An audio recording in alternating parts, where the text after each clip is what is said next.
હાલો friends, આજે આપણે બનાવીશું પડવાળી રોટલીની રેસીપી, જેને આપણે કેરીને રસ સાથે ખાતા હોઈએ છીએ.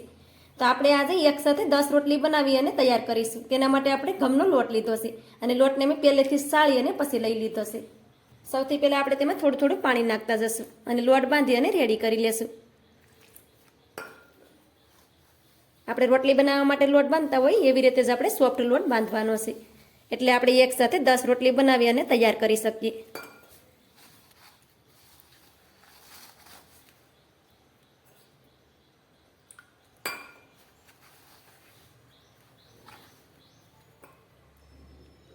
તો આ રીતે થોડું થોડું પાણી નાખતા જવાનું અને મીડિયમ સોફ્ટ લોટ આપણે બાંધી અને રેડી કરવાનો છે.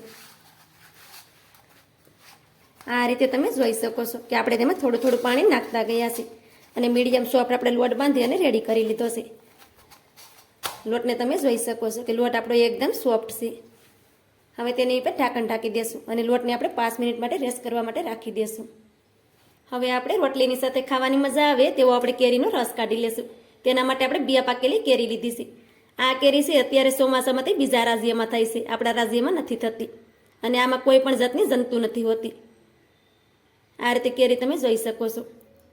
પહેલાં તો આપણે તેને ટુકડા કરી લેશું, કેમ કે આપણે તેમાંથી રસ કાઢવાનો છે અને આ કેરી છે તે મીઠી પણ બહુ જ હોય છે. આ રીતે કેરીને તમે જોઈ શકો છો.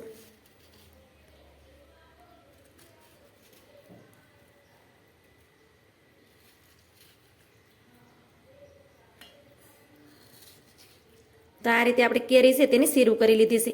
હવે તેનો રસ કઈ રીતે કાઢવો તે પણ હું તમને દેખાડી દઉં. હવે આપણે વાટકો લઈ લેશું અને આ રીતે મોટો ગૌણો આવે છે તે લઈ લેવાનો છે અને એક શીરને લઈ લેવાની છે અને તેમાં આ રીતે ઘસવાની છે. તો આપણો રસ છે તે આસાનીથી નીકળી જશે અને તેમાં રહેલો રેસાનો ભાગ હોય તે બધો જ રહી જશે. આ રીતે રસ કાઢતા જાજો, ટાઈમ પણ નહીં લાગે. આ રીતે તમે જોઈ શકો છો કે આસાનીથી રસ છે તે નીકળી જાય છે.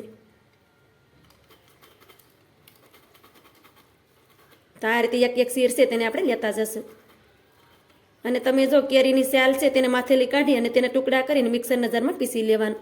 પછી ગવણાથી તમે રસને ગાળી લો તો પણ ચાલે, પણ આ રીતે પણ રસ છે તે સહેલાઈથી નીકળી જાય છે અને બધા પાસે મિક્સર નથી હોતું. તો આ રીતે તમે જોઈ શકો છો કે આપણો રસ છે તે એકદમ પરફેક્ટ નીકળે છે.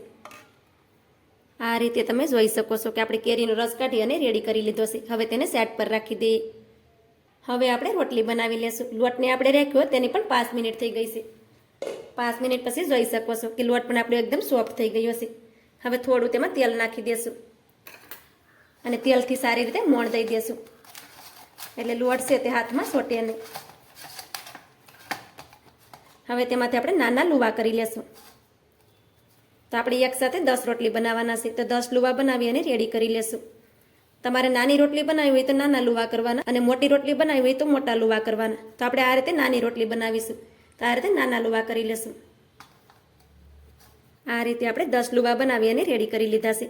હવે સાઈડ પર રાખી દઈએ અને પાટલો લઈ લેશું. પાટલા ઉપર આપણે થોડોક આ રીતે કોરો લોટ આવે છે તેને સાટી દેવાનો છે અને તેની ઉપર એક લુવાને રાખી દેશું અને બંને સાઈડ આ રીતે લોટ લગાડી દેવાનો. હવે આપણે તેને વણી લેશું. તો અત્યારે આપણે પૂરી રોટલી નથી વણવાની, આ રીતે આપણે થોડી રોટલી નાની એવી વણી અને રેડી કરી લેવાની છે. બધી રોટલીને આપણે એક સરખી વણવાની છે. તો આ રીતે તમે જોઈ શકો છો. આ રીતે બધી રોટલીને વણી અને રેડી કરવાની છે. તો આ રીતે થોડો થોડો લોટ સાટતો જવાનો અને બધી રોટલીને એક સરખી વણી અને પહેલાં રેડી કરી લેશું. આ રીતે આપણે હલકી એવી રોટલી વણવાની છે અને બધી રોટલીની સ્યાસ છે તેને આપણે એક સરખી રાખીશું. તો આ રીતે આપણે ફટાફટ બધી રોટલી વણી અને રેડી કરી લઈએ. આવું કરવાથી આપણી રોટલી પણ 10 એક સાથે બની અને તૈયાર થઈ જશે અને આપણો ગેસ પણ નહીં બળે જાજો.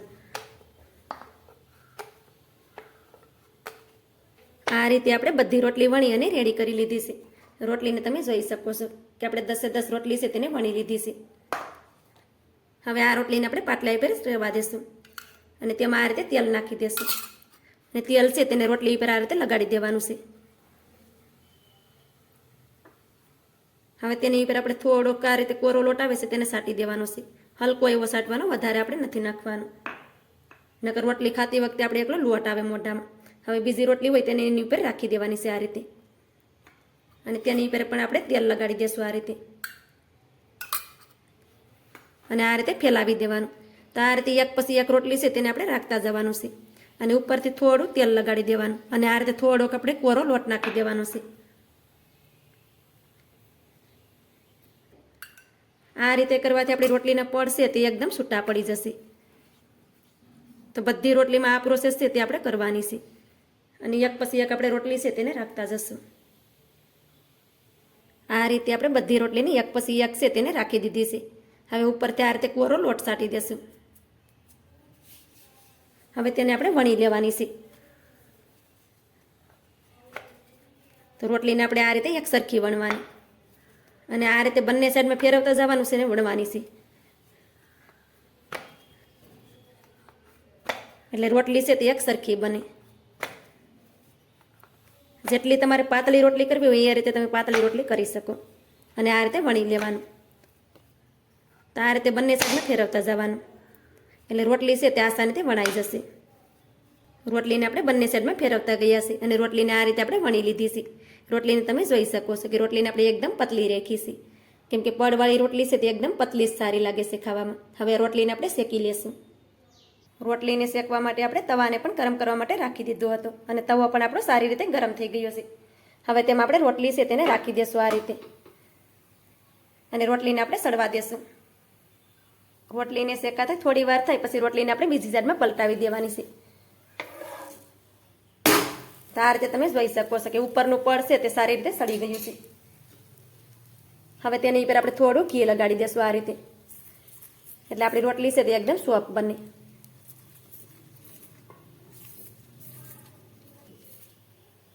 અને રોટલીને આ રીતે આપણે અલગ કરી દેવાની. તો તમે જોઈ શકો છો કે ગરમ ગરમ એ આસાનીથી અલગ થઈ જાય છે, અને રોટલી આપણી એકદમ સોફ્ટ બની છે. હવે તેને આ રીતે થાળીમાં રાખતા જઈએ. હવે રોટલીને આપણે બીજી સાઈડમાં પણ થોડી વાર માટે સડવા દઈએ. થોડી વારે આપણે રોટલીને ફેરવતા જવાનું છે, અને રોટલીના પડ છે તેને આપણે અલગ કરતા જશું, એટલે એ આસાનીથી અલગ થઈ જશે. હવે આપણે બીજી સાઈડમાં પણ રોટલીને થોડી વાર માટે સડવા દીધી છે. તો આ રીતે થોડી વારે આપણે રોટલી છે તેને ફેરવતા જવાનું. તો આ રીતે રોટલી તમે જોઈ શકો છો કે સરસ રીતે સડી ગઈ છે. રોટલી કાસી હોય તો તેને તમારે વધારે થોડીક સડવા દેવાની. હવે આપણે આ રીતે ઉપરથી ઘી લગાડી દેશું, અને આ રીતે રોટલી છે તેનું પડ આપણે અલગ કરી દેશું. તો આ રીતે તમે જોઈ શકો છો કે આસાનીથી તે અલગ થઈ જાય છે, અને રોટલી છે તે આપણી એકદમ સોફ્ટ બને છે.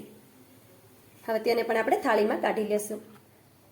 હવે આપણે આ જ રીતે રોટલી છે તેને ફેરવતા જવાનું છે, અને બધી રોટલીને આપણે શેકતા જશું, અને આ રીતે તેનું પડ છે તેને અલગ કરતા જશું.